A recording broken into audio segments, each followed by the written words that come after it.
This icon that you are looking at, for me, is absolutely amazing. It might look a little boring, but let me give you a little background about it. ChatGPT, if you Google it, ChatGPT, or generative pre-trained transformer, is an artificial intelligence.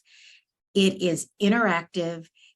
You put something into it, you ask it a question, you ask it a statement, you ask it to look for something for you, it typically will give you an answer. While that doesn't sound fun, it can change the dynamic of entrepreneurship, education, teaching, you name it, even your own personal tutor. Now, when you hear the word artificial intelligence, some of you are literally thinking,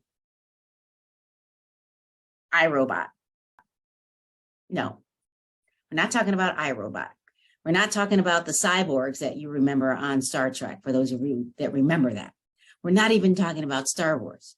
Artificial intelligence means that there are these programmers on the back end that are writing this code, and they are creating something that will do something for you. Guess what that is? You have a cell phone, an iPhone, a Droid. It does things for you. Siri is an artificial intelligence. Alexa is an artificial intelligence. You know that because if you have a friend named Alexa and they come over and you say their name, Alexa turns on. Just think about the beginning of artificial intelligence. We had pagers. Artificial intelligence is the programming for, remember the phone?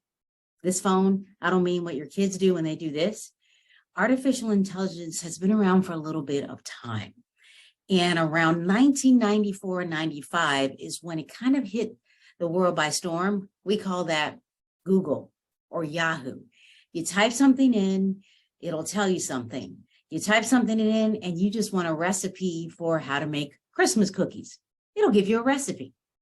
Well, now we have an artificial intelligence that, turn this off, an artificial intelligence that will do something for you based on maybe a recipe. So if you have ingredients at home and you put it into ChatGPT, it will create a recipe based on the ingredients that you have at home.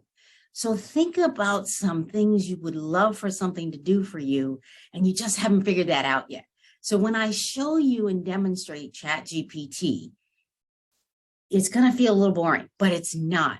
Think about the things you can ask it. Think about the things that you can ask it to do, or simple things like create a social media outline for this, or create a quick, guess what? Create a tweet about the upcoming open house that I'm doing. It will do that, and it'll give you hashtags. Not something Google can do. And I promise you, Google is like, what is happening to the world? Because this thing right here is literally, when it came out in November of 2022, within the first 5 minutes, it had 5 million subscribers. And within the first 10 days, Microsoft and other companies were throwing money at it. And quite honestly, this started back in 2015 because Amazon, Microsoft, and other people have given the CEO and owner and creator of ChatGPT money since then. And his name is Sam Altman. So let's take a moment and jump right in. So this is ChatGPT. Now I know it's not very appealing. It's not colorful like Instagram or TikTok or Snapchat or Twitch or Twitter or even LinkedIn. And so you have to kind of get excited about it. And I know it's a lot to look at. However, you have on the left, new chat. Now, these are all my previous chats. And when I say chat, I'm saying you are chatting with an artificial intelligence.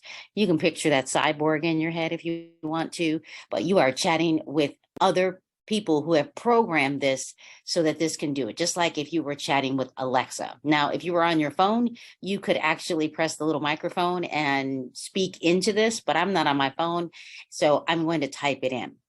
And you'll take a moment and play and look around, change it to dark mode. You know, it's already on dark mode for me, but it gives you examples. I call this the input.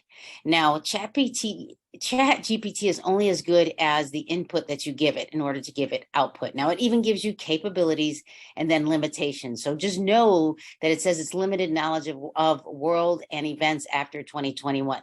But that doesn't mean it isn't going to search for things on the internet. But if it hasn't been posted or recently updated since 2021, it's not necessarily available. So here's what we're going to do. We're going to play. Now, I created the prompts already, and I put them in Evernote. So here they are. This very first one, I'm just going to copy it so that you can see what happens. So now I'm just hitting Control V, and I'm going to go back to ChatGPT, and then I'm going to put Control V. Now you can get it as, this can be as simple as, what is 2 + 7? And hit enter. Like, we really could do that. So I hit that, and then it's thinking. This is a chat bot that is responding. And it did it in a tweet.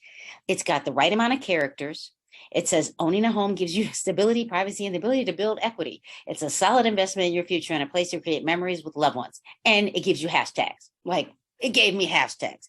All you got to do is highlight that, go to Twitter, and tweet it out. You could even, for fun, you could find a GIF to add to it. Like, how great is that? Now, let's say I wanted to do a different response, another chat, because remember, you're chatting with the artificial intelligence. Now, this time I'm going to grab this one, and I'm going to go back. Now, I don't want to put it in this feed because I don't want it to keep elaborated, and I want to show you what that looks like. So I'm going to select a new chat. You don't need to scroll this up, but I'm doing it for your visual. And then I'm going to put this in here. Now, create a blog about why you should buy in Phoenix, Arizona.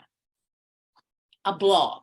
Now, when it's doing this blog, it is, put the question there, why should you buy a home in Phoenix, Arizona? It even capitalized it for me because you saw that I didn't.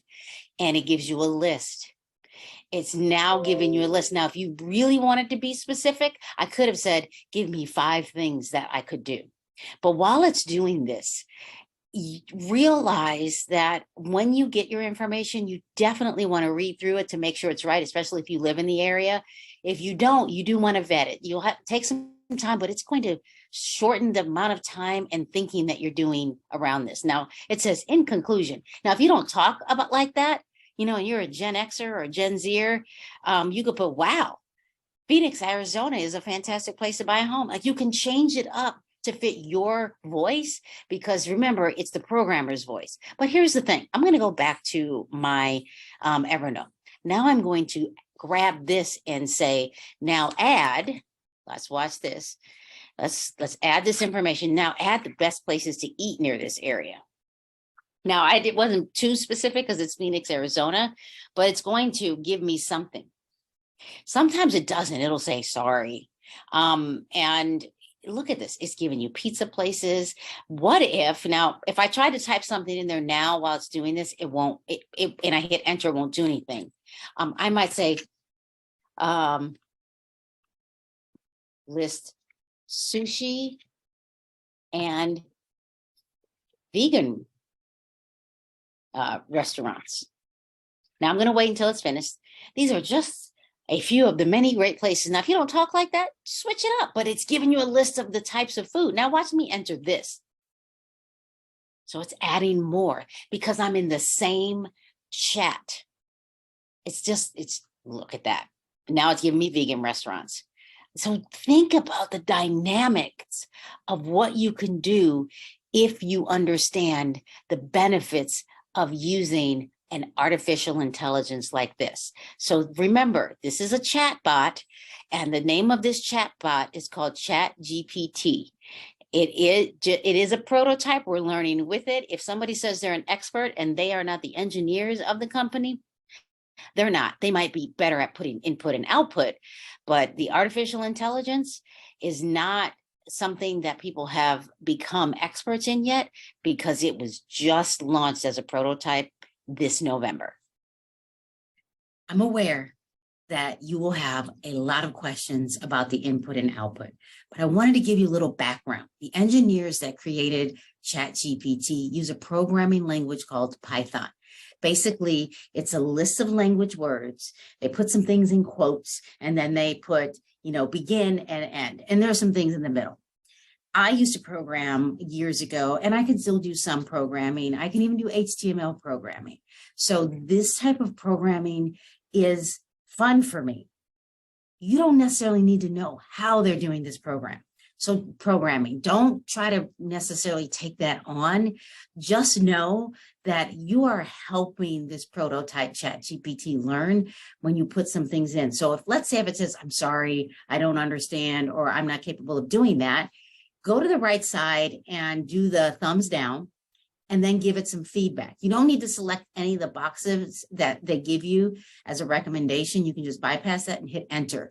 And the reason why I'm saying that is because you're giving feedback to this prototype ChatGPT.